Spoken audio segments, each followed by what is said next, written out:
हमारे यहाँ बहुत ज़्यादा नेगेटिव लिया गया है। बतौर रिलेशनशिप कोच आप क्या समझती हैं? आप इसकी हिमायत में हैं? और आपके पास जो केसेस आते हैं, क्या वाकई शादी के फ़ौरन बाद अलग हो जाने से सास बहू की मोहब्बत बढ़ती है या ये दूरी रिश्तों को मज़ीद अजनबी बनाती है? अस्सलाम वालेकुम। वालेकुम बिल्कुल ऐसा ही है। और देखिए, ये हमारी अपनी भी प्रैक्टिस में है कि हम उन कपल्स को जो प्री मैरिटल काउंसलिंग प्रोवाइड करते हैं तो उनको ये बताते हैं कि जॉइंट फैमिली सिस्टम इनिशियली रिश्तों में थोड़ा सा समझें कि नेगेटिव जी। साबित होता है, क्योंकि पहले आप देखें ना, खानदान एक जरूरत होती थी, अब लोगों ने उसकी भी चॉइसेस बना दी हैं। आजकल की नस्ल को प्राइवेसी कंसर्न्स बहुत है। आजकल की नस्ल को ये चाहिए कि हमारे मैटर में कोई इंटरफेयर ना करे। वो किसी की गई मदद को भी अपने लिए जो है वो समझते हैं कि जी ये हम मुदाखलत का जो है समझे कि उनका वो एलिमेंट है कि अगर सास ने किसी मदद के माइंड सेट से या किसी घर के फर्द ने मदर के माइंड सेट से कुछ कह दिया हो या कुछ समझा दिया हो तो उनको वो चीज बुरी लगती है। और ये सारी जो चीजें हैं वो सोशल मीडिया की वजह से जब हमारी एक्सपेक्टेशंस हाई हो जाती है तो रिश्तों में वैसे भी बर्दाश्त आपकी कम हो जाती है।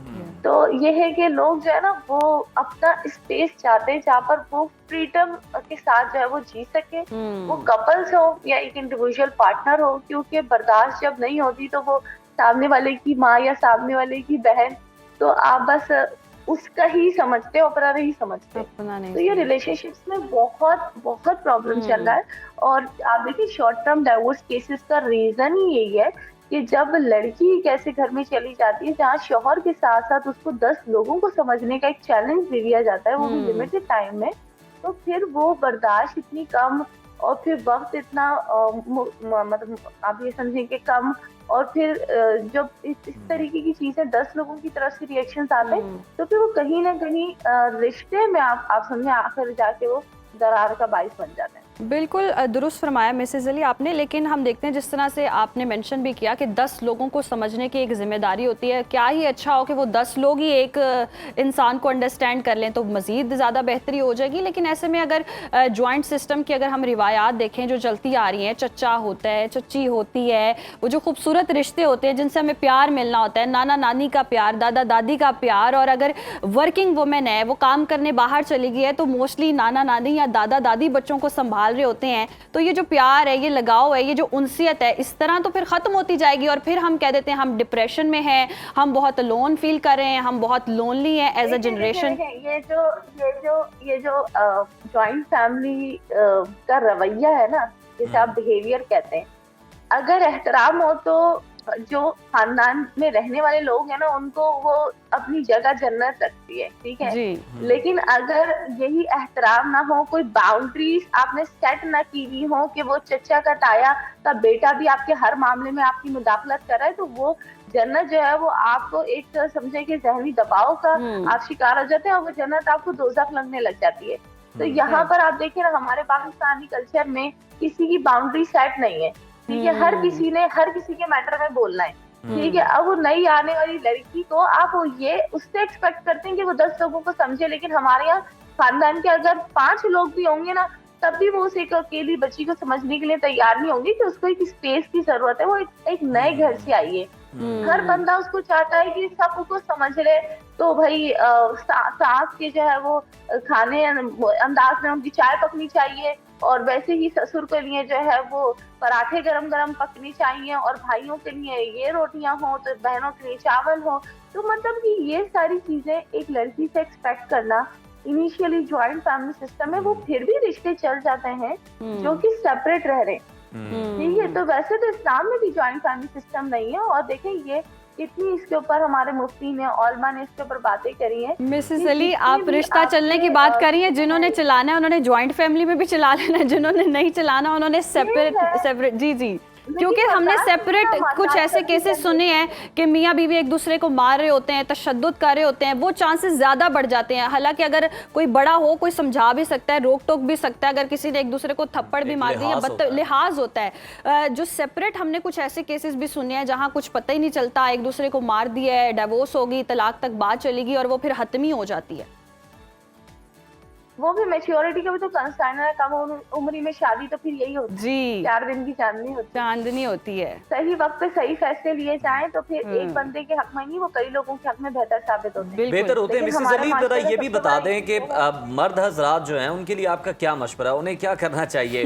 क्योंकि बीवी की ज्यादा साइड लेंगे तो जनाब फिर आपको पता है किस तरह के जो अलकाबात है उनसे नवाजा जाता है। अगर माँ की साइड लेंगे तो फिर हम बता खातून देते कहेगी कि हम जनाब बता ये देते बड़ा जालिम है, और इस तरह के मामलात है। मर्द को किस तरह से दोनों साइड्स को बैलेंस रख के चलना पड़ेगा?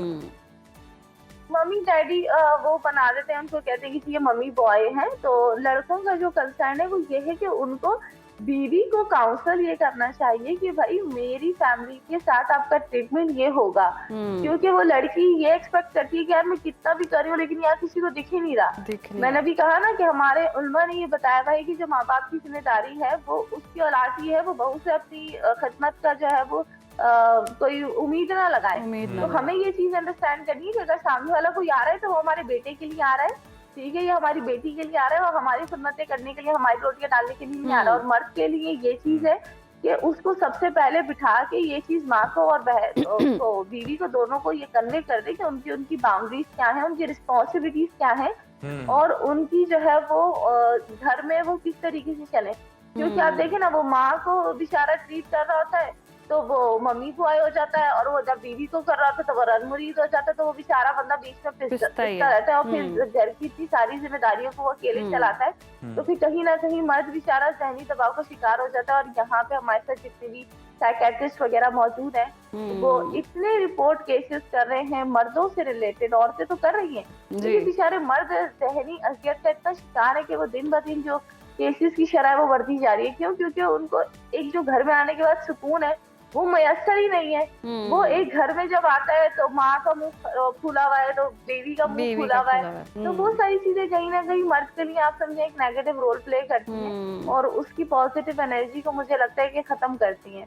सही। अच्छा मिसेस अली, हम देखते हैं कि 2 तरह के रुझान पाए जाते हैं। कुछ पेरेंट्स भी ऐसे होते हैं, वो कहते हैं जैसे ही हमने अपने बेटे की शादी की ना, तो अगर इत्तेफाक प्यार मोहब्बत चाहते हैं तो दूर कर दें, सेपरेट कर दें, ताकि ना रिश्ता कायम रहे। ये एक माइंडसेट बन चुका है। और दूसरी तरफ से अगर लड़की है तो अगर जॉइंट फैमिली में जा रही है या उसकी शादी हो रही है तो वो ये चाहती है कि लड़का मुझे लेकर सेपरेट हो जाए तो ही अच्छा है, तो ही अच्छे तरीके से सिलसिला चल सकता है। तो ये जो दोनों रुझान हैं, क्या वजह है इस कदर बढ़ते जा रही हैं सेपरेट होने के? ये हालांकि हम पहले दौर में देखते थे जॉइंट फैमिली सिस्टम होता था, बड़ा प्यार मोहब्बत से लोग रहते थे। दोष ये दिया जाता है सास को। सास का रवैया क्या होना चाहिए कि जी जेलन हो सके वो अपनी बहू के साथ? जॉइंट फैमिली सिस्टम आप देखें ना आजकल क्या है, आपको एक कमरे में सामान जाके आपका डाल दिया जाता है, आपका अटैच बात है तो ठीक है, वरना मिडिल क्लास फैमिलीज में अटैच बात भी नहीं होता, ठीक है। आपकी चाय पक रही है, आपका दूध उबल रहा है, वहाँ पे 10,000 झगड़े। हम मिडिल क्लास फैमिलीज की बात करते हैं, हम मिडिल क्लास लोगों की बात नहीं करते, क्योंकि वो तादाद ही आपकी लिमिटेड है। हम उसकी बात करते हैं जो कि इतनी क्वांटिटी में लोग जो है वो हमें मिल रहे हैं, वो सारे मिडिल क्लास लोग हैं। वो एक छोटे से कमरे को बीवी के लिए, भाई बहू के लिए असाइन कर दिया कि भाई यही रूम है, ठीक है। तो इससे अब खाना भी पक रहा है तो नजर आ रही है। वो देखिए ना, आपको कितने टीवी ड्रामों में भी ये चीज दिखाई जाती है कि शॉर्ट छुप के एक बर्गर बीवी के लिए लेकर आ रहा है। क्यों? क्योंकि उसकी कैपेबिलिटी, अफोर्डेबिलिटी उतनी नहीं है जितने घर में लोग बैठे हुए। तो वो एक बंदे को खुश करने के लिए बाकी लोगों के साथ या तो छुप के वो चीज कर रहा है उसको खुश करने के लिए, ठीक है, या वो अगर बता रहा है तो बाकी लोग नाराज हो रहे हैं कि अच्छा भाई हम तो यहाँ दाल रोटी। मिसेस अली, बिल्कुल ये बात भी अपनी जगह पर दुरुस्त है, लेकिन देखिए ना, अगर आप उसकी अफोर्डेबिलिटी की बात कर रहे हैं कि वो ज्यादा अफोर्ड नहीं कर सकता, तो अगर आप उस लड़के पे दबाव डालें, खातून जो है उसकी बीवी दबाव डाले कि आप सेपरेट हो जाए, तो इस महंगाई के दौर में वो किस तरह से मैनेज कर सकता है? मिडिल क्लास तबके की अगर हम बात करें, अलग रहना, अगर आप देखें आप ज्वाइंट फैमिली में रहते हैं, हमारा मुझे बात कंप्लीट करने दीजिएगा, लेट मी कंप्लीट। हमारा जो माशरा है आप उसके अंदर देखें तो हमारी जो रिवायात भी हैं, ज्वाइंट फैमिली सिस्टम में बहुत सारे फायदे भी हैं। मतलब आपके बच्चे पल भी जाते हैं, आप ये नहीं है कि आप बीमार हैं तो आप अकेले पड़े हुए हैं, कोई ना कोई आपको सपोर्ट देने वाला भी होता है। तो हम ये कोशिश कर रहे हैं कि अगर आपको रहना पड़ रहा है, लड़का नहीं अफोर्ड कर सकता, तो किस तरह से हम बेहतर माहौल जो है वो बना सकते हैं दोनों साइड से? नहीं, आपने ज्वाइंट फैमिली सिस्टम में रहना क्यों है? आप 2 गली छोड़ के घर ले लें तो आपके बच्चे वैसे भी पल जाएंगे, तो ऐसी मुश्किल बात नहीं है। मिसेज अली, आप अफोर्ड करने की बात कर रही हैं ना कि वो एक बर्गर अफोर्ड कर सकता है, एक मतलब हम जिस तरह से आप बात करें कि एक ही वॉशरूम होता है, आपको जब ये सारी सिचुएशंस है अफोर्ड करने की बात, जब वो अकेला घर कैसे फिर अफोर्ड कर लेगा जब वो इस तरह से अफोर्ड नहीं कर सकता कि दूध का। तो मैंने कहा ना कि फिर कोई रिस्ट्रिक्शन नहीं होती ना, फिर मियाँ बीवी दोनों मिलके कमाते हैं अंडरस्टैंडिंग से और घर चलाते हैं अपना। आप देखिए कितने ऐसे कपल्स हैं जिसमें लड़का भी जॉब पे जा रहा है और लड़की भी जॉब पे जा रही है, क्योंकि जाहिर सी बात है खर्चात ज्यादा है ना, फिर किराए का घर है, फिर बिजली का बिल है, पानी है, आजकल तो सब आपको खरीद के ही इस्तेमाल करना पड़ रहा है, वो कोई सा भी एरिया और सब जगह। अच्छा मिसेज अली, आपको जैसे लेट्स सपोज एक सिचुएशन दे देते हैं, एक ही लड़का है, उसकी जिम्मेदारी माँ बाप भी हैं, जाहिर सी बात है माँ बाप अब कुछ कमा नहीं रहे, रिटायर्ड हैं, कुछ नहीं कर सकते, कोई पेंशन भी नहीं आ रही है, उसी लड़के ने अपने पेरेंट्स को भी पालना है, अब बीवी भी आ गई है, बच्चे भी हैं, अब बीवी कहे कि तुम सेपरेट हो जाओ मुझे लेकर, तो माँ बाप का किफालत कौन करेगा? मतलब माँ बाप की खिदमत, माँ बाप की जिम्मेदारी उस लड़के पर तो आती है। वो लड़का कहे जी मेरी अब जिम्मेदारी नहीं, मेरी तो अपनी फैमिली है, तो वो जो माँ बाप ने बचपन से जवान किया, उस लड़के को खिला पिला कर बड़ा किया है, अब लड़का सेपरेट होने को चला है सिर्फ एक बीवी की खातिर, तो माँ बाप की जिम्मेदारी किधर आई है? ऐसे में माँ बाप की खिदमत का जो दर्स है वो भी दीन देता है ना। वो ठीक है कि अगर आपका एक लौता ही बेटा हो तो आप एक लौते बेटे को कैसे छोड़ के मतलब के जा सकते हैं? ये तो कम्युनिकेट बीवी के फिर होगा, हिस्से में आएगा कि उसको इस चीज की अंडरस्टैंडिंग हो कि भाई ये एक ही तो बेटा है, अगर मैं इसको लेके हट गई तो फिर माँ बाप का क्या होगा? वो 50 क्रॉस में, 60 क्रॉस में, इतना तो अंडरस्टैंडिंग होनी चाहिए। मैं उन केसेस की बात कर रही हूँ जहाँ 6-6 भाई, 4-4 बहनें, इतने बड़े बड़े सारे खानदान होते हैं और फिर बच्ची का जो है वो वहां समझे कि पिसरी होती है वो दिन रात। एक लड़का है, एक बहन है, छोटी छोटी फैमिलीज में तो गुजारा फिर भी मुमकिन है, लेकिन वो जो हमारे बड़े बड़े खानदान है उसका जॉइंट फैमिली सिस्टम बिल्कुल फेल है। बिल्कुल ऐसे ही है। हाँ, जहाँ बहुत बड़ी बड़ी फैमिलीज है वहाँ एक बच्ची पर जिम्मेदारी डाल देना ये भी गलत है, उनको भी लेकर चलना चाहिए। बहुत शुक्रिया मिसेज अली आपके वक्त।